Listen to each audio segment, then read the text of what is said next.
G'day, Vaughan Blakey here, and welcome to another episode of Surfing Australia TV, presented by Hyundai. The sickest surf show in the world, isn't that right, Grom? They're the sickest, bruh. On today's show, we induct the style queen, Chelsea Hedges, as the 46th member of the Australian Surfing Hall of Fame at this year's Australian Surfing Awards, held at the iconic Bondi Beach Pavilion. But first, time to check in with Tru and Starling, surfing super sisters, as they take us back into the fourth instalment of the Hyundai She's Electric. How about they are? So proper, man.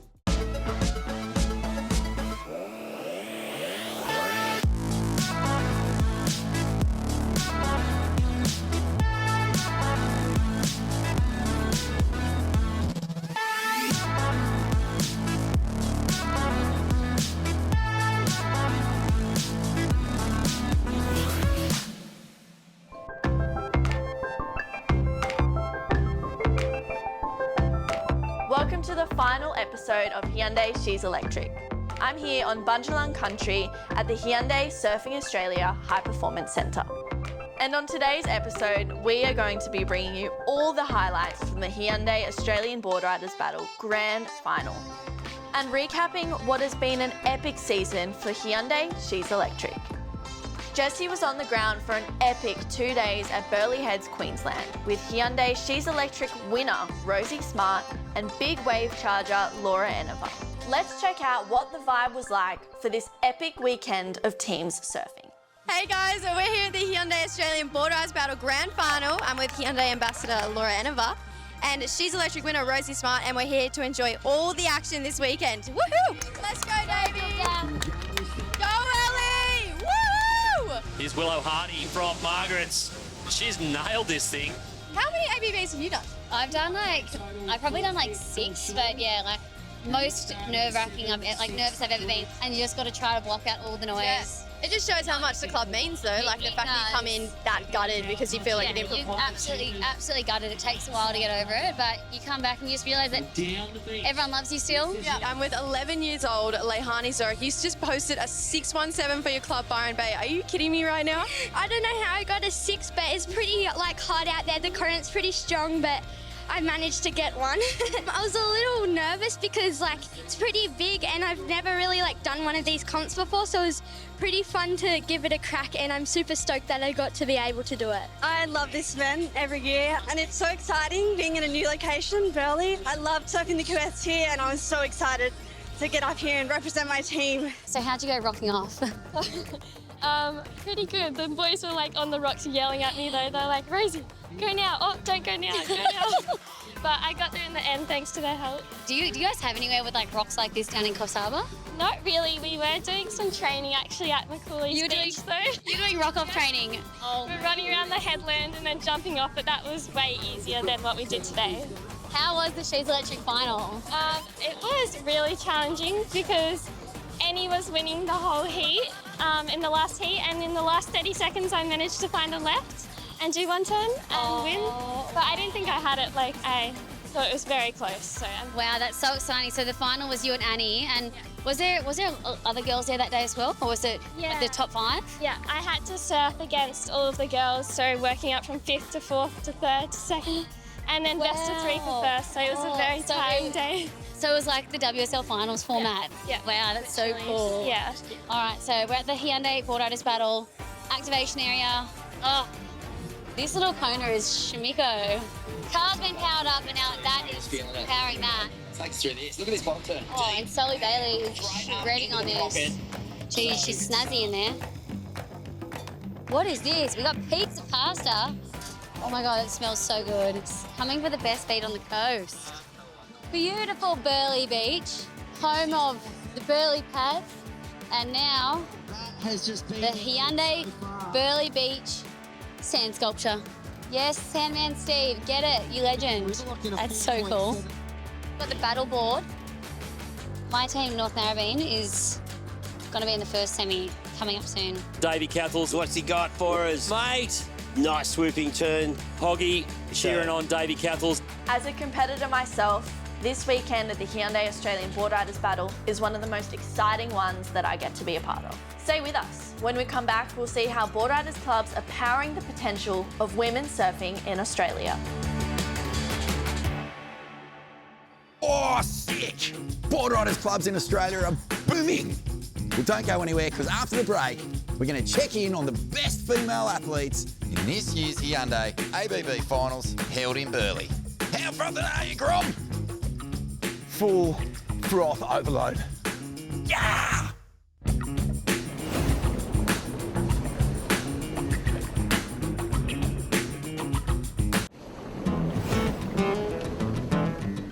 Well, welcome back to Surfing Australia TV, presented by Hyundai.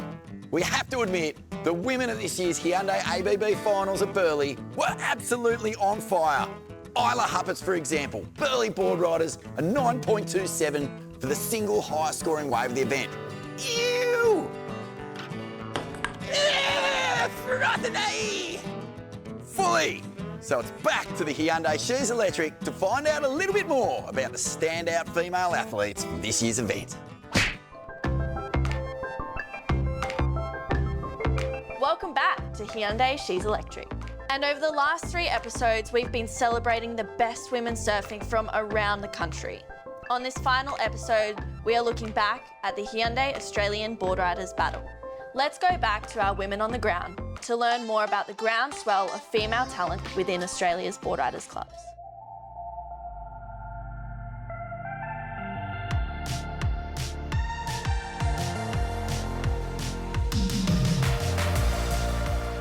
How does it feel to surf for your club and represent Kawana Boardriders? Yeah, it feels good. I've grown up in Kawana and been in their Boardriders ever since I was so little, so it's good to come down to these big comps and get amongst it and just have some fun with the team. And I heard you were last year's She's Electric winner. How was that and how was that experience? Yeah, it was really fun. I got to go down to the ABB with them, do some commentating and stuff last year, and then we had a camp down the HPC, which was really good to get some coaching in with some of the high performance coaches down there. What's your name? Winnie. What Boardriders club are you supporting? Shelley Beach. Can you say go Shelley? Go Shelley. You guys have a really cool club. Macy Callahan's your surfer. How much do you love watching her surf? I love her a lot. Me too. Macy, you're out in the next heat in the semis for North Shelley. How are you feeling? Tired, nervous, excited, every emotion possible. Talk us through that hill. Is it as bad as it looks? Yeah, well, they're calling it the Heartbreak Hill. That's what it is. So North Shelley Boardriders Club, how many girls were in it when you started and how many girls do you think they're in it now? I think when I first started, it was Molly Picklum, myself, and maybe 2 open ladies. There's over 200 club members and a lot of them are girls, so the Groms division is, it's looking like a good, bright future. We're going to be cheering for you. I'm an Arabian girl, but I'd go for North Shelley, just for one heat. Okay, guys, Holly Williams from North Shore. Holly, you've had a massive run on the QS and now you're here. Was there any chance you were going to miss this event? Definitely not. It's so hard to get into kind of the team for North Shore. There's so many up-and-coming girls. We got Soph, Keely, Dimity, Taylor Green. So yeah, to have the opportunity to serve my club, I definitely wasn't going to miss that for anything. What's the next generation look like for North Shore? It's looking good. Like, every club looks good, but I'm definitely not worried about North Shore. Like, the talent we have in the men and the women in the next generation is pretty exciting. Guys, you heard it here first. Next generation North Shore looks amazing. Thanks, Holly. Willow, you're a part of Margaret River Boardriders Club. How is that and what's it like competing in the ABB for them? Yeah, being a part of Margaret River, it's just incredible. Like, we've got such a sick team and we're all super close. And surfing the ABB, it's like next level. This is my first ABB final. I'm just having the best time, but getting pretty tired now. Tell me about the Boardriders Club. Did it give you confidence and a pathway to go into comps? Yeah, for sure. Like, Boardriders, especially at Cabra, has just always been fun. Like, that's all we care about, going and having a good time. Which I think is what drew me to the Boardriders in the first place, because comps are so serious, so it's good to just go out and have fun once a month. Thanks so much, Rosie, for joining me here at the Hyundai Australian Boardriders Battle Grand Final. I've loved hanging out with you and chatting all things surfing. Thanks, Jessie. It's been good fun, so back to you in the studio, Tru. Thanks, guys. The Boardriders movement is so strong in Australia, and it's great to see women playing a major part in progressing grassroots surfing. Stay tuned because after the break, Rosie Smart gets to pick the brains of big wave charger Laura Enever, and we wrap up what has been an incredible season of Hyundai She's Electric.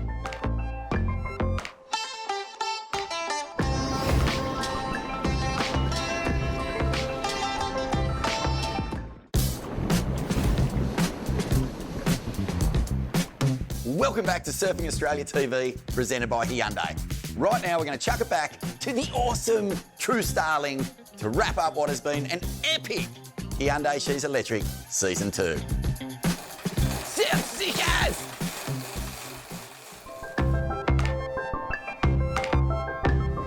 Welcome back to Hyundai She's Electric.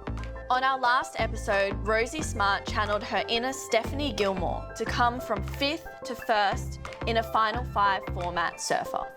Rosie won $5,000 and a VIP experience at the Hyundai Australian Boardriders Battle with Laura Enever. As a part of that experience, Rosie got to hang out with a former World Surfing Tour competitor and pick her brain on the unique career she has forged both in and out of the water. Laura, you've surfed against some amazing surfers in your career, like I'm sure Steph Gilmore and Tyler Wright. Who's your biggest idol, or who do you look up to? Oh, it's so hard to pick one. I mean, I've always, I think when I first started surfing, I looked up to Lisa Anderson and Lane Beachley. Lane Beachley's from my local area. But, I looked up to them as a kid, and then as I got older and started competing against, Steph Gilmore and Carissa Moore, I've always looked up to Steph and the way that she surfed, and I always felt like I was just in awe when I was in a contest with her, and then we became friends, and we just couldn't even, it was hard to get into the zone, into game phase, because we just laugh at each other in heats. Yeah, there's so many amazing females that have paved the way, and so it's really cool. You're a pretty well-known big wave surfer, and you just got the record for the world's biggest wave surfed by a woman. How do you overcome your fears, and what do you find challenging? I feel like it's always intimidating.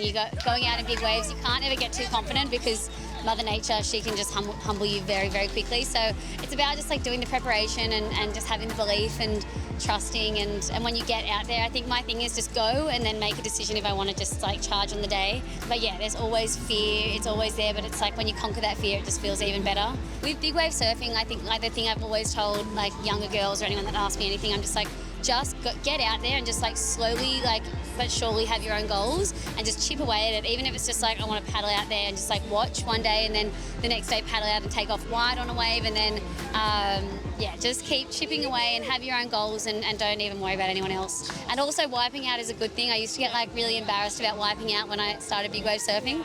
And then I just realised it's pushing your limits, so it's the only way to learn. It's literally the only way to actually get out there and give it a crack. What an incredible experience for Rosie, and a perfect reward for submitting her entry into Hyundai She's Electric. Well, that's it for this season. We witnessed some incredible surfing throughout the online competition, had an epic camp at the Hyundai Surfing Australia High Performance Centre with Rosie Smart taking the win and earning herself $5,000. And this episode, it's been really fun to see how boardriders clubs are growing the female surfing movement in Australia. Stay tuned to Surfing Australia's channels to get all the updates on Season 3 coming later in 2024. Until then, see you in the water.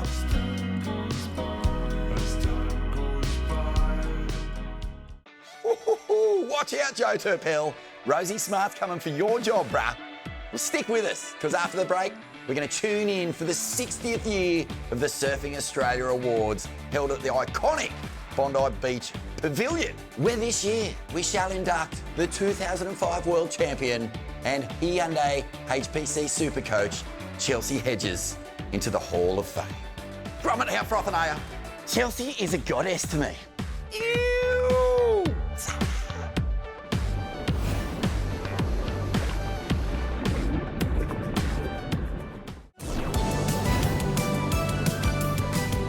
Well, welcome back to Surfing Australia TV, presented by Hyundai.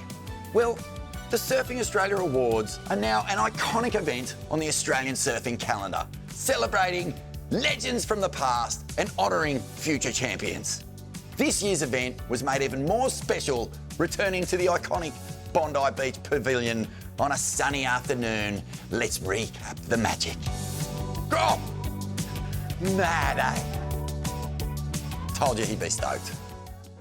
Welcome to the beautiful Bondi Beach tonight for the 60th anniversary of the Surfing Australia Awards. We're at the marvellous Bondi Pavilion. We've got a host of awards to give away tonight, but none bigger than inducting the wonderful Chelsea Hedges into the Surfing Australia Hall of Fame. Good evening and welcome to the 2024 Australian Surfing Awards, incorporating the Hall of Fame, celebrating 60 years of Surfing Australia at the iconic Bondi Beach Pavilion. Good to be back in Bondi.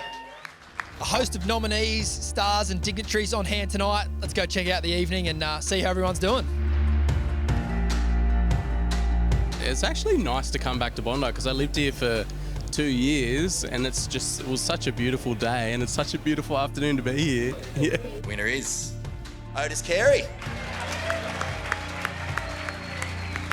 I love creating safe spaces for non-Indigenous and Indigenous people to have conversations to learn from each other, because that's why we're all here at the end of the day. We're all here to learn from each other and love each other and accept each other and share the waves together. Yeah, bro. Pretty chuffed to be here, and life memberships for Surfing Australia, feels really good. Fond memories of your time there, obviously?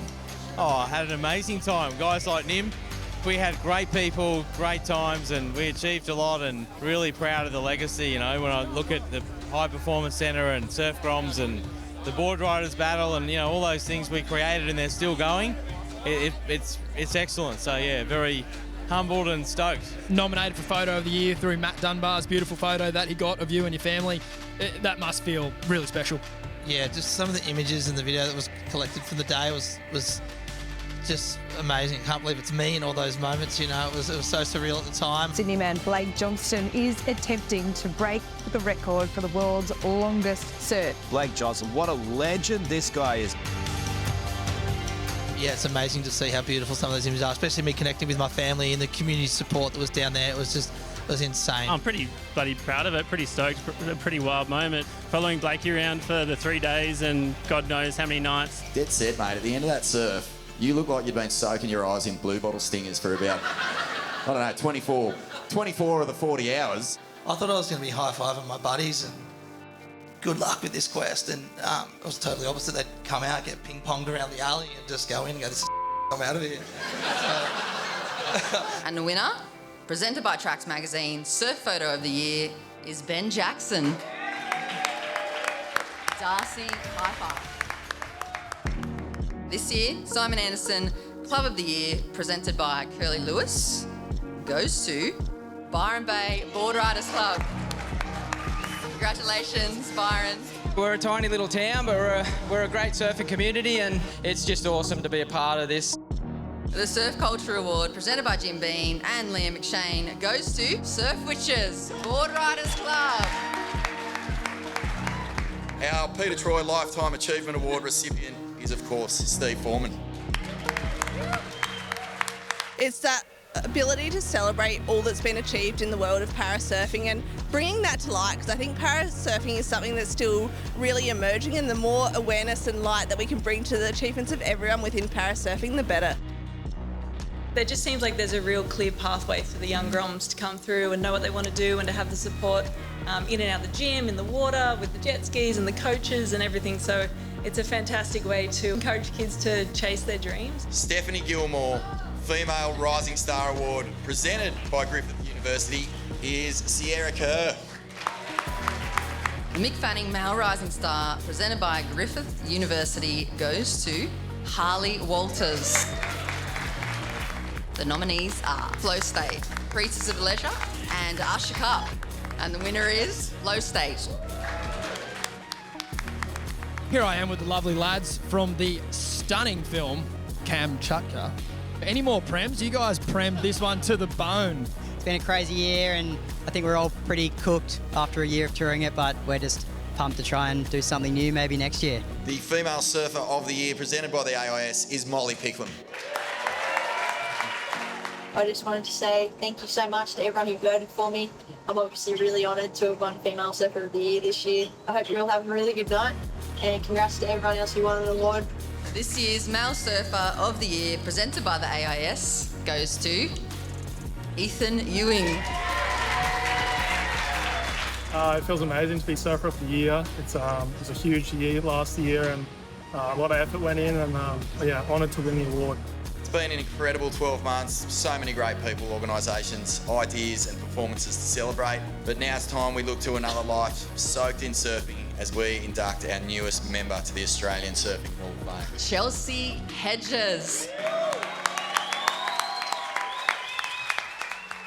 There's so many people in this room that have had like something to do with my surfing, and you all know who you are, so thank you very much. You know, I'm now, privileged to be a part of the team at Surfing Australia and on the high performance team and coaching alongside Clancy and Bottle, Petey Duncan. You know, that side of, my life now is a whole new chapter again, and, I'm so looking forward to the future of surfing now because it's in great hands, as you can see, and thank you for having me.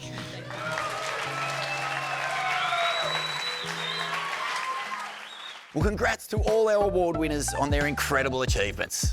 Well, you know what? We've been celebrating female surfers right throughout this show. So why don't we have a little deeper dive into our 2023 Female Surfer of the Year, Molly Picklum, who'll be representing Australia as an Irukandji in the 2024 Paris Olympics at Chopes.